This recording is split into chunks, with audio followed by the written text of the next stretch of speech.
Hey dude, the dive watcher, or 4 o'clock crown at the dive watcher.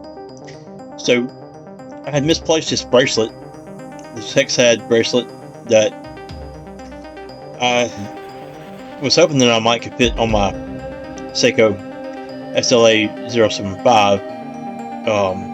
But I think I needed to order the MM200 bracelet, but they don't make that in the hexhad, so I'm probably gonna have to order the Super Oyster. But anyway, I want to show you this watch. It's been a mainstay, so I've just kept held on to it because it's nothing fancy. It was sent out to me for a review, and this is not a review. This is just showing you the watch. But I've had more quality control issues with it. When my watchmaker was working, still there, my AD, I took it to him several times. For me having a marker fall off, 5 o'clock position, and the bezel messing up, but I had to replace the bezel. But I have upgraded this watch as much as you can to make it be as much as it can be for what it is. I'll show it to you. And it's really not a bad looking piece. It's got a brand new bezel on it. The 5 o'clock marker there, you can see it fell off one time. I had to be reattached from my watchmaker.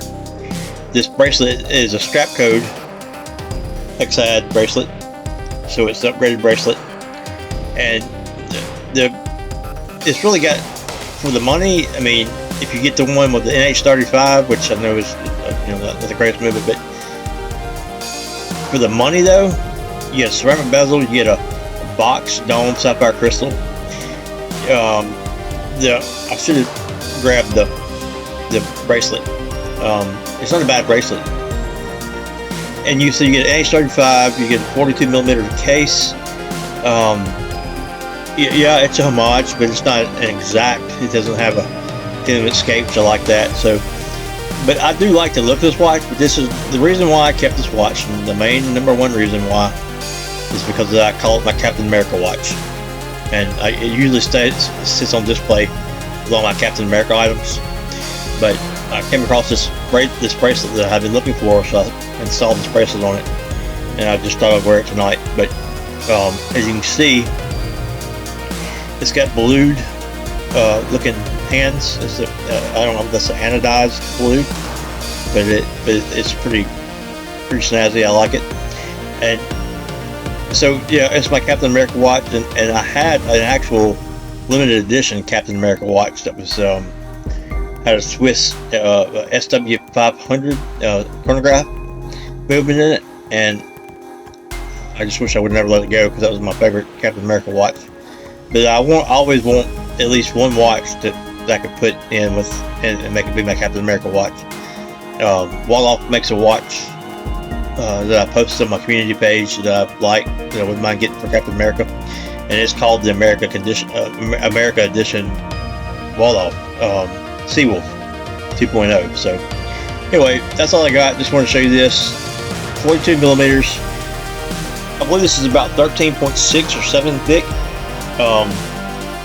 including the box dome sapphire crystal. Screw down crown, 200 meters water resistant. So it's 100. I'm sorry. Make sure. Let's get that focus there. It's 100 meters water resistant. So 100 meters, only 100 meters. I was thinking it was 200 meters. So that makes me like it even less. And just for it to be a display watch, but it's not a bad piece. For all the specs you get, an H35, ceramic bezel, a pretty good looking piece. I like the colors on it, and it's really just for fun anyway. So it's not like I wear it much any more than just display it. But I just wanted to show this to you, the side view, and I'm really hoping that I will be able to obtain or procure the Vosa orange dial and bring a review of that to you. So fingers crossed. Stay tuned for that. Hope you're doing well. Subscribe if you're new. Share, like, comment. I'll see you soon. Peace.